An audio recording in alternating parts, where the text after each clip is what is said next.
So, all right. Or perhaps page 2. We have been talking about death. Death is an actual part of life, is alive, and we define death as well. It's a separation. There's physical death, where soul and body separate. There's spiritual death. That's how we are by nature, that we're dead in our sins. And of course, God is the one who takes care of that and rescues us from that. And there's eternal death. There's separation from God forever, and specifically from God's grace, from God's blessing. We finished off evaluating the state of this life as hell, and realizing and recognizing that we don't actually understand hell if we think that this life even approximates that sort of pain and agony and suffering. And so obviously, this is a pretty strong proclamation. Or why death? Romans 5:12. Therefore, just as sin entered the world through one man, and death through sin, and in this way death came to all people. Death was not God's original creation. Death came about because of sin. God warned about the consequences of sin, and then the consequences arrived along with sin. The Lord God said from Genesis 3:22, the man is now become like one of us, knowing good and evil. He must not be allowed to reach out his hand and take also from the tree of life and eat it and live forever. After the fall of sin, Adam and Eve had been given free rein in the garden, except for the tree of the knowledge of good and evil. There was another tree, the tree of life, that was available to them, but after the fall, God says, no, that one's off too. And that was because he had a plan. And the plan was not for his people to live forever in sin and in a fallen world. For what reasons is the lie God has made death a natural part of life so dangerous?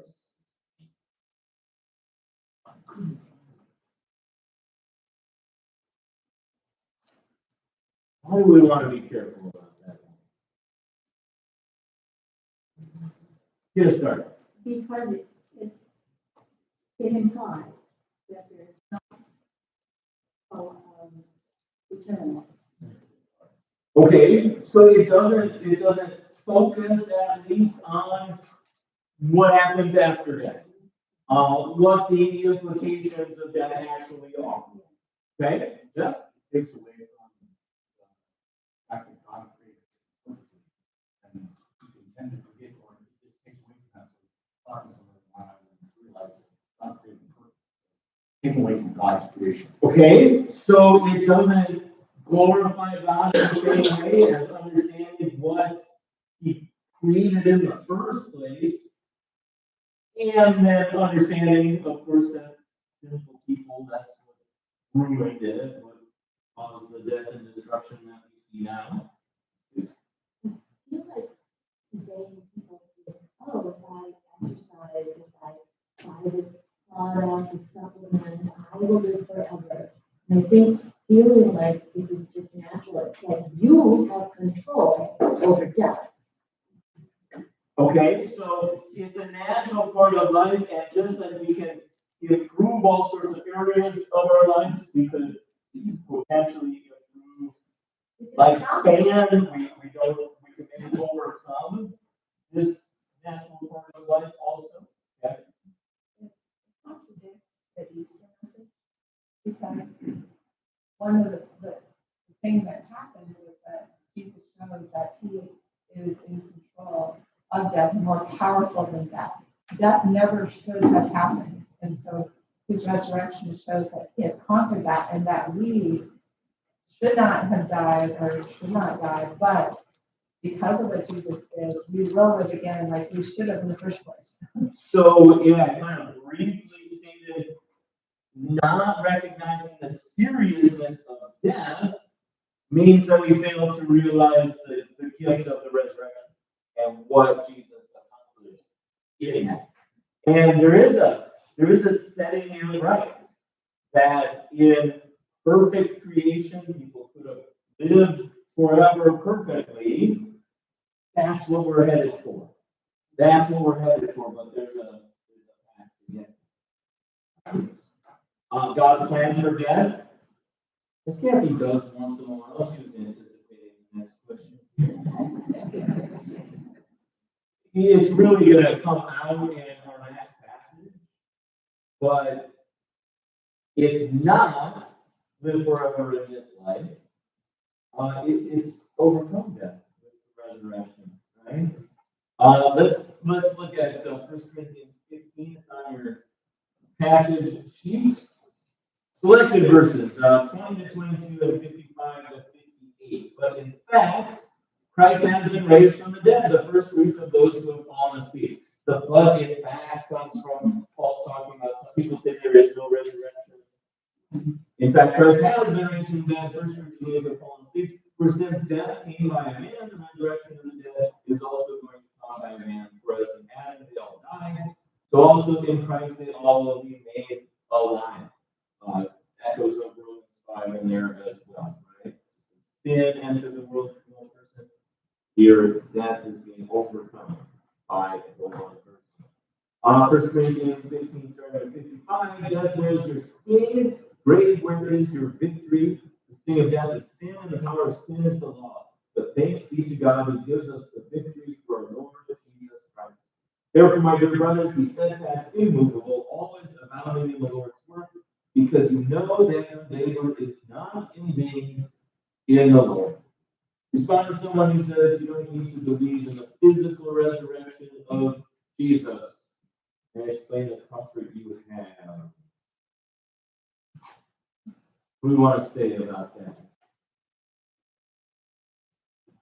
This side answered a lot of the last one. Kind of see it if I can catch his attention. Mark, please. So we will be in heaven in our own body. So even if you were trying to make a separation of the spiritual and not the physical, we will be in heaven in both. So there really is no permanent death of the body or physical. So God's plan doesn't include that. Yeah. That this is a temporary thing when we talk about that. It's not, and we haven't talked about this before. Some people thinking, the physical is just bad, and the spiritual is all that really matters. Our soul is the only significant or important part of us. No, that's not what God says. He says it's us.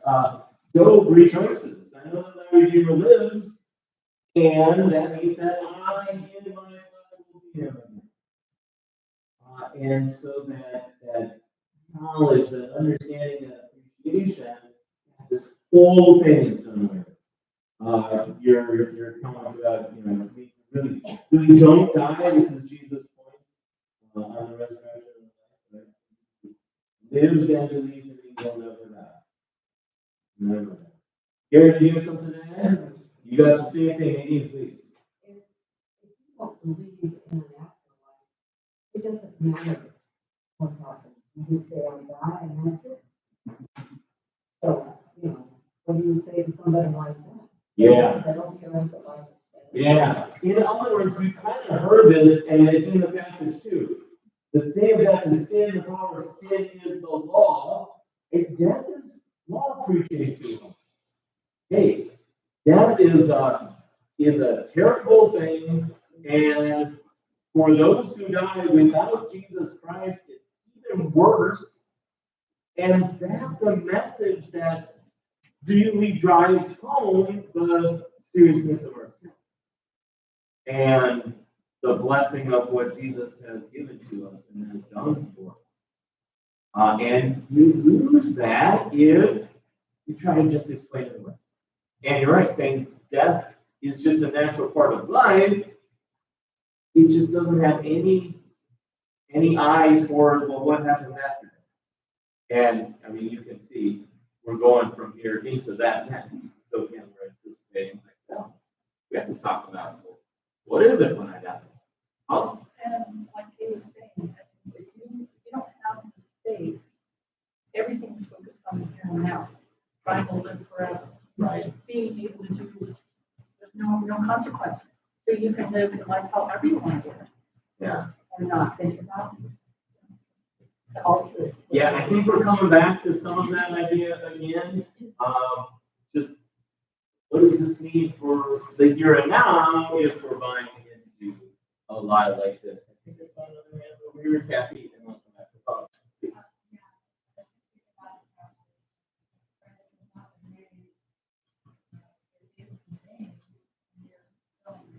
Yeah.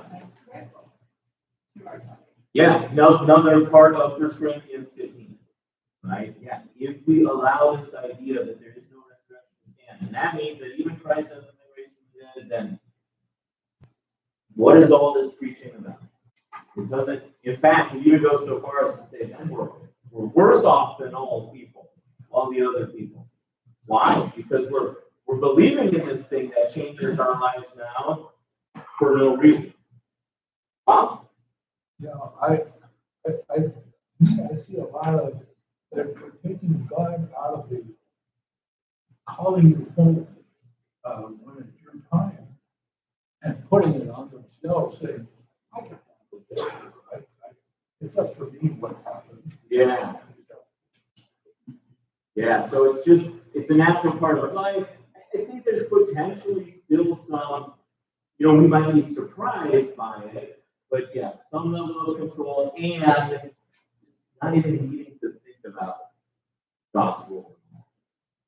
but it tends to make people flippant in how they see things, so that when they are there dying, in the process of dying, they've got to be just terrified.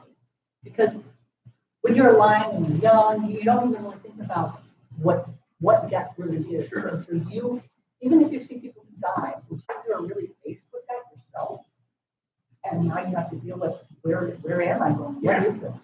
Yeah, at some point we answer those questions, right? How Or at terrifying. least they hit home. What happens when I die? And if it's, hey, I'm on my deathbed or diagnosis of terminal cancer or whatever it is, yeah, it can get very different. And we're maybe not ready for those things. Excuse me. Anything else? What happens when I die, when we die? The dust returns to the ground it came from, and the spirit returns to God who gave it. Yeah, we did have that exact passage before when we talked about physical death, separation.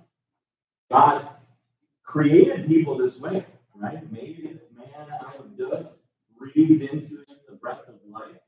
God's spirit goes in, and at the time of our death, spirit is taken away from our body. As Mark pointed out, it's a temporary thing. Me, going back to what God's plans are there. And to me, it's to move away from this thin world, Yeah. it's horrible, to thin less world in heaven. Get away from the pain and the suffering and the challenges and the sorrow. That's what death becomes for believers. Because this is where we're going. Well, on the next page, you remind us people are destined to die once, and after that to face judgment. Right? Separation of soul and body, and it's the moment.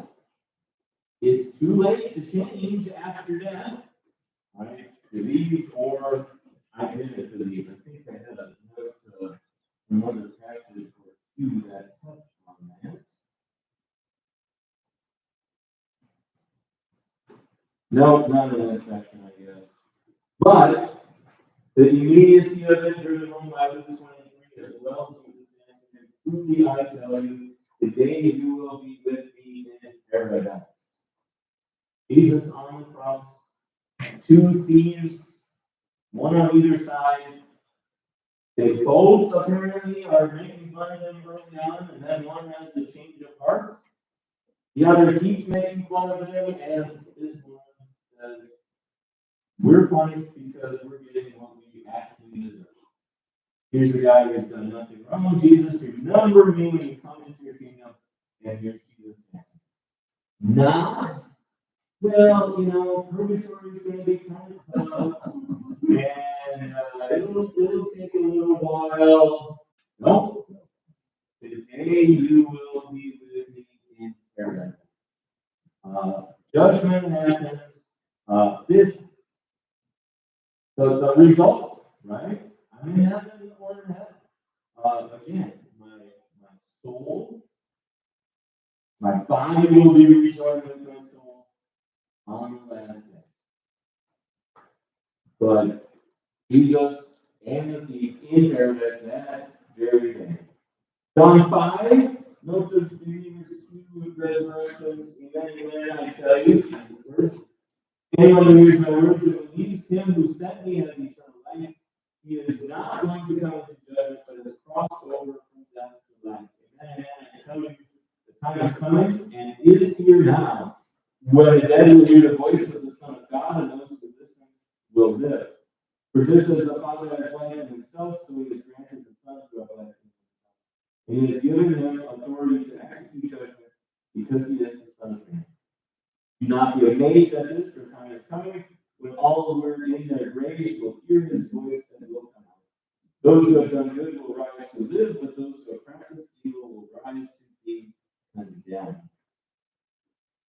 Did you catch the two resurrections?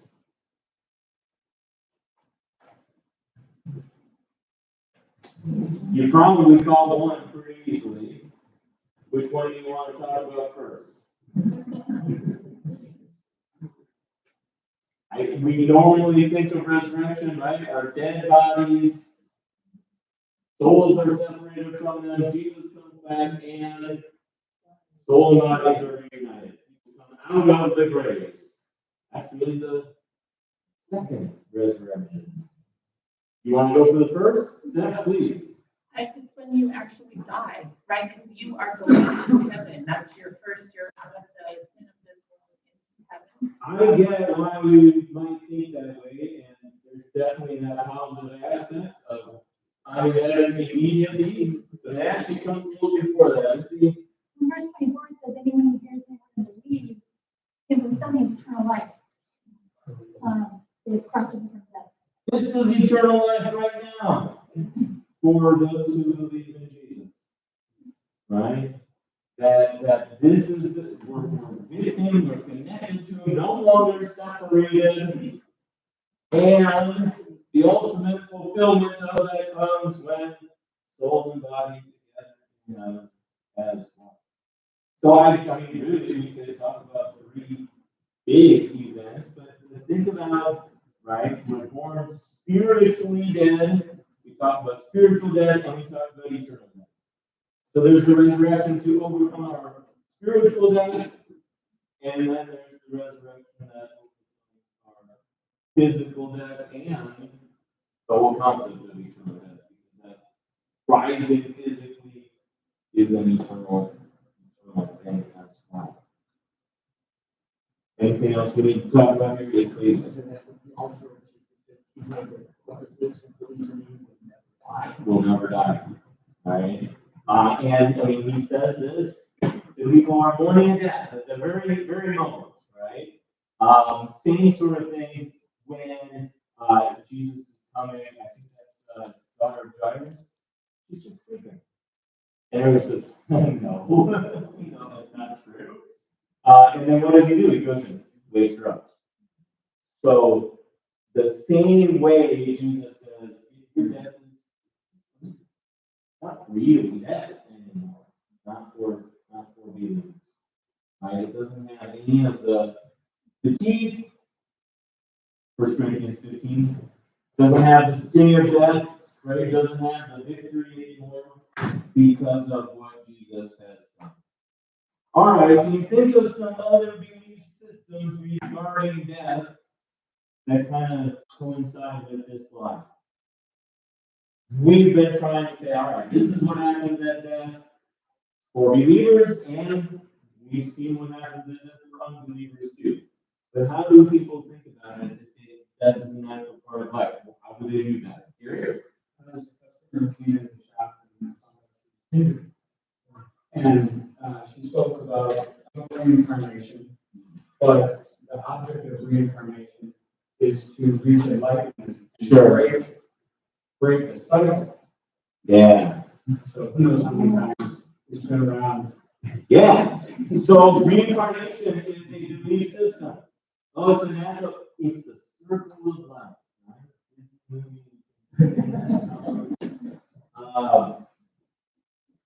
That this is just and you're right. The ultimate goal is to get off the carousel at some point. Right?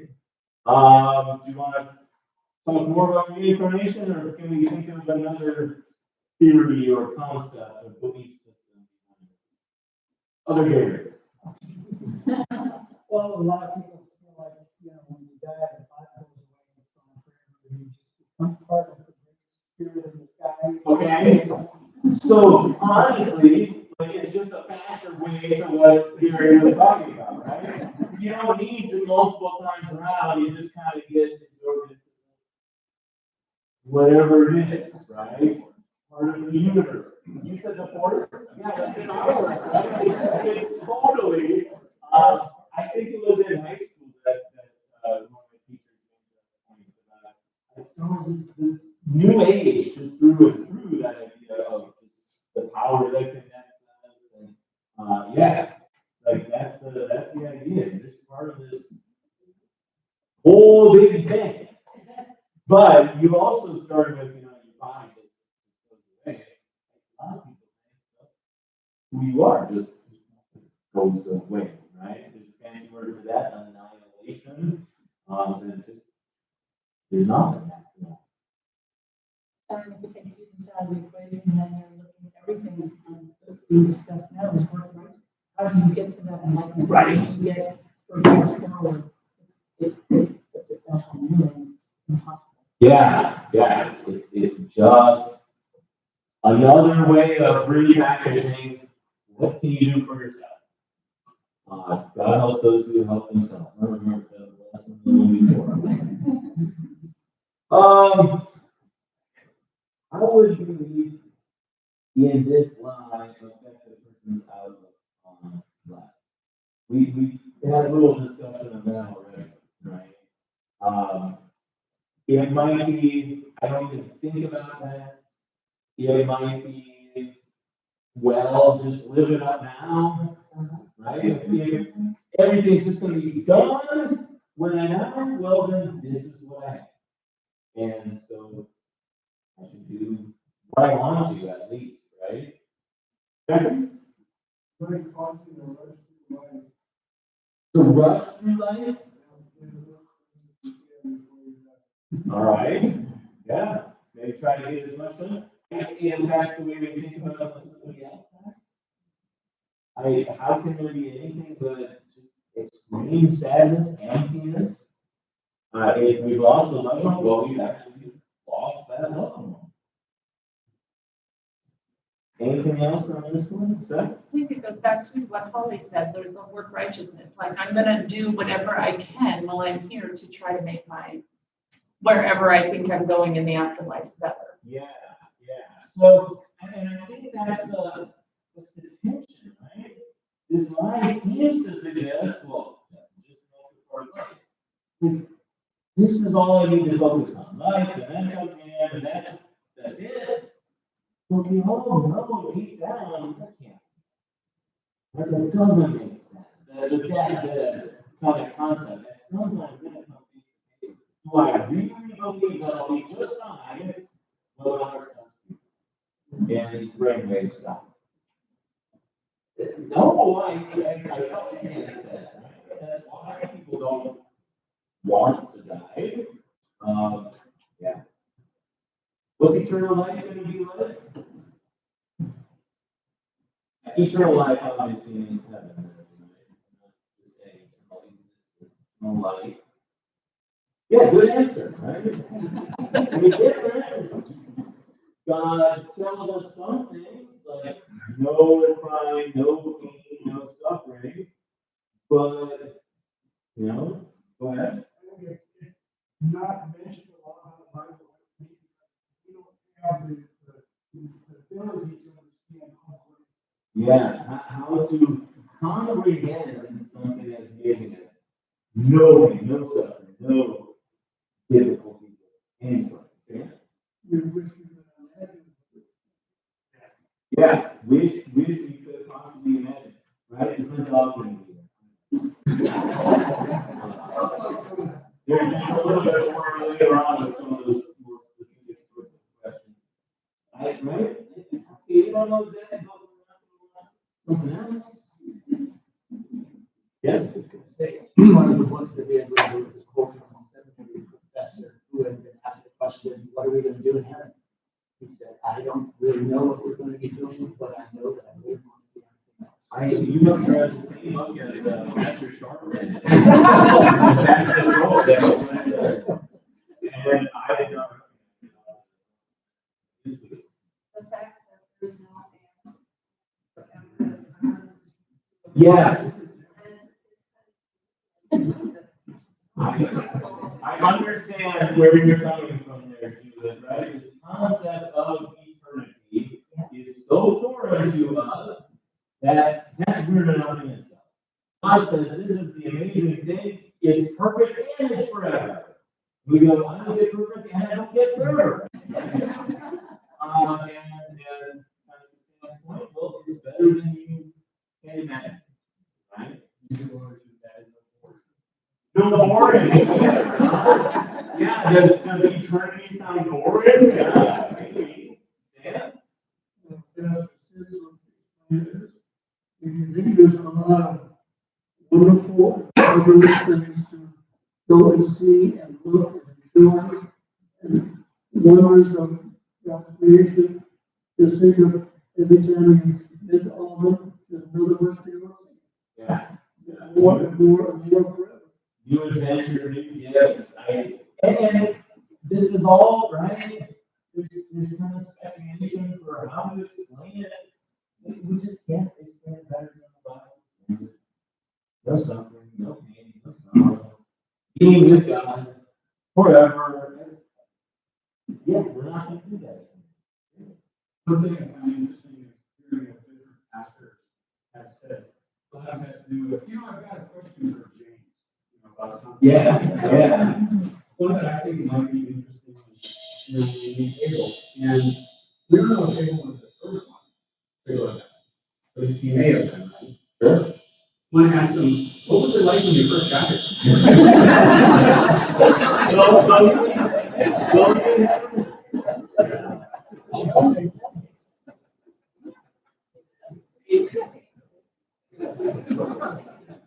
Go ahead. You really see this question. Yeah, I don't have the yellow space. Yeah. Philippians 3:21. God, by the power that enables him to bring everything under his control, will transform our lowly bodies so that they will be like his glorious body. Even who we are, back to parts, soul and body, and you can't even imagine what our body is going to be like. What's a perfect body like? Well, my knees aren't going to hurt anymore. I won't be tired. I won't, no. Revelation 21. And from the throne I heard a loud voice that said, look, God's dwelling is with people. He will dwell with them, and they will be his people. God himself will be with them, and he will be their God. He will wipe away every tear from their eyes. There will be no more death or sorrow, or crying or pain, because the former things have passed away. But agree or disagree, the Christian doesn't fear death.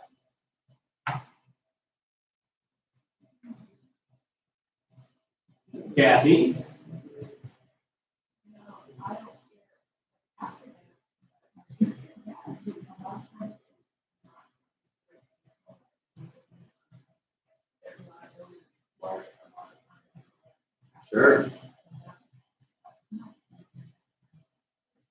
You and Professor Siegbert Becker, who said, "I'm not afraid of death, but I'm afraid of dying." And while we want to agree with this statement, right, one shouldn't be afraid of death. Well, we're still simple people with simple natures, so sometimes we may still fear death, right? Yeah, go ahead. I think, like I said, we need to separate dying from death. Yeah. If death is the good part, dying is the part that is hard to. Yeah, potentially, Yeah, right? exactly. And, you know, it even makes me wonder, you hear about people who fall asleep one night, they just don't wake up in the morning and think, where did I want to go? Well, I don't know what it's like at that time, right? Maybe it's still challenging, maybe it's still difficult, but certainly the good news. No, I don't need to be afraid of it. Dan? Maybe a better understanding of the phrase, went to bed feeling fine, woke up dead. Woke up leaving his body behind. Sure. We're right at that point. We're into the group discussion, but that's a pretty long page of group discussion stuff. Here are some common questions about heaven. What do we know and what do we not know? Will we recognize people being on earth? Gary says absolutely. Do you have any reason to say that? I'm sure it's in the Bible. I'm sure. No passage that says you will recognize people in heaven, please. Had a sermon not too long ago. Up there's Lazarus and Abraham and rich man who's in hell. Still recognize them. Yeah. Yeah. You got the other one that people normally point to.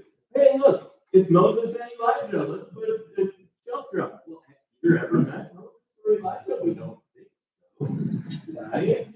So it's a strong possibility, at least, indication that we might recognize people. Again, could that be a special circumstance? I suppose. Hard to know for sure, Mark.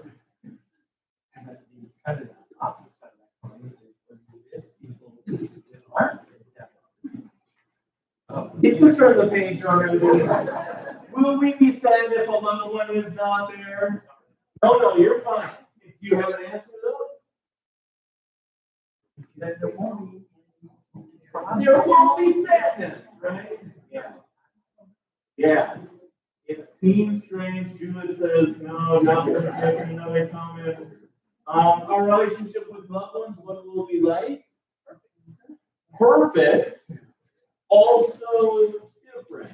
Well, I mean, perfect is different enough, but God points out, right? Marriage is for this life. It's not for the next life. So the relationships that we usually think about, it's a different ballgame there. It's a different circumstance, a different situation. Brandy, I don't want to ignore you. Did you have something to add?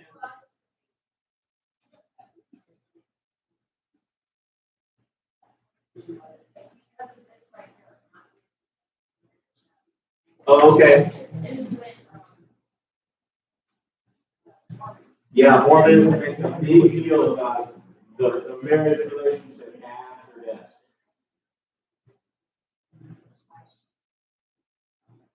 Yeah, it is.